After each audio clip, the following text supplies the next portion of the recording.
Very good morning my dear friends. ஒரு friend வீட்டுக்கு போயிருந்தேன். என்னுடைய ஃப்ரெண்டுக்கு ஒரு பேரை ஒரு பேத்தி இருக்காங்க. அந்த குழந்தை சமைக்கிற உள்ள யாருக்கும் தெரிய போய் ஒரு கத்தியை கொண்டு வந்துச்சு. அந்த கத்தியை கொண்டு வந்த உடனே அந்த குழந்தையுடைய அம்மா பதறி போய் அந்த குழந்தை ஏய் கொண்டா அப்படின்னு வேகமாக பின்னால போனாங்க. உடனே அது ஓட ஆரம்பிச்சிருச்சு. இவங்க துரத்த அது ஓட கடைசியில் அது போய் கையை பிடிச்சு முறுக்கி அது கையில படாம அந்த கத்தியை எடுக்கணுங்கிறதுல இவங்களுக்கு ஒரு பெரிய ஆங்ஸைட்டி, ஒரு கோபம், தாபம் எல்லாம் அந்த குழந்தை முதுகுல டப்பு டப்பு 2 அடி அடிச்சு அதை பிடிங்கினாங்க. அது ஒரு கத்தி தரையில விழுந்து அழுது. But nobody care. But it affected me. என்ன காரணம்? ஆஸ் அ சைக்காலஜிஸ்ட் அந்த குழந்தைக்கு ஆழ் மனதில் ஒரு பெரிய தழும்பு உண்டாகி இருக்கும். என்ன அப்படின்னா, அதை பொறுத்த வரைக்கும் அது ஒரு கூரான கத்தி அப்படிங்கிறது இல்லை.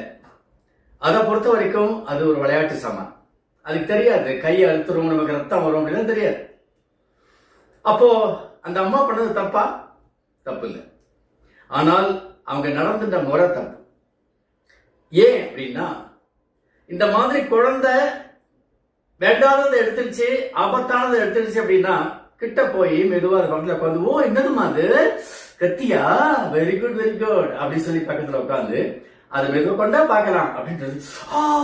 பத்தியா கையில கொண்டு வெட்டிடுமா, பத்தியா ரத்தம் வந்துருமா, வலிக்குமா, இது எடுக்கக்கூடாது, என்ன உனக்கு இன்னொரு அழகான பொம்மை தரேன், அதை வச்சு விளையாடு, இதை வச்சு விளையாடக்கூடாது அப்படின்னு சொல்லிட்டு அதுக்கு ஏன் பிடிங்கினாங்க, ஏன் அதை நான் விளையாடக்கூடாது, ஏன் எடுக்கக்கூடாது, எல்லாம் அதுக்கு மனசுல லாஜிக்கலா பதிஞ்சிடும்.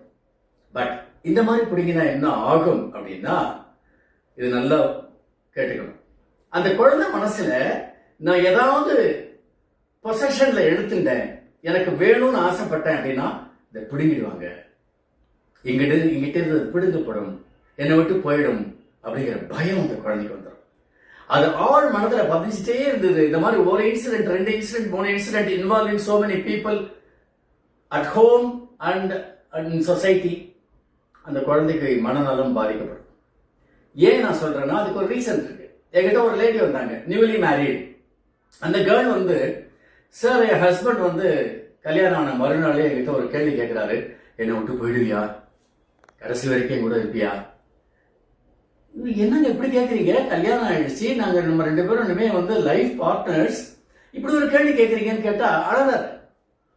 உடனே எனக்கு என்ன பண்றதுன்னு தெரியல சார். அடுத்த நாளும் அந்த மாதிரி கேட்கிறாரு, எனக்கு கிடைக்கிறதெல்லாம் என்னை விட்டு போயிட்டு இது வரைக்கும் போயிருக்கு, நீ எனக்கு கிடைச்சிருக்க, நான் உன் மேல அன்பு வச்சிருக்கேன், நீ வேணும்னு நினைக்கிறேன், நீ என்னை விட்டு போயிடக்கூடாது.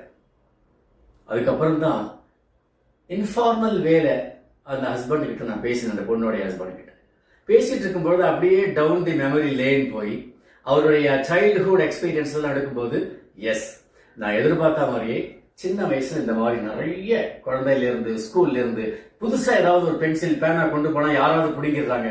சோ நம்மளை விட்டு நமக்கு பிடிச்சது போயிடும் அப்படிங்கிற எண்ணம் ஆழ் மனதுல ஆழமா பதிஞ்சிச்சு. சோ எல்லாரும் குழந்தைகள் கிட்ட எப்படி நடந்துக்கிறோம்ன்றது நிறைய பேருக்கு தெரியவே இல்லை. நல்லது செய்யணும்னு நினைச்சுட்டு அவங்க குழந்தைக்கு மிகப்பெரிய ஆழமான வடுக்களை உருவாக்குறாங்க.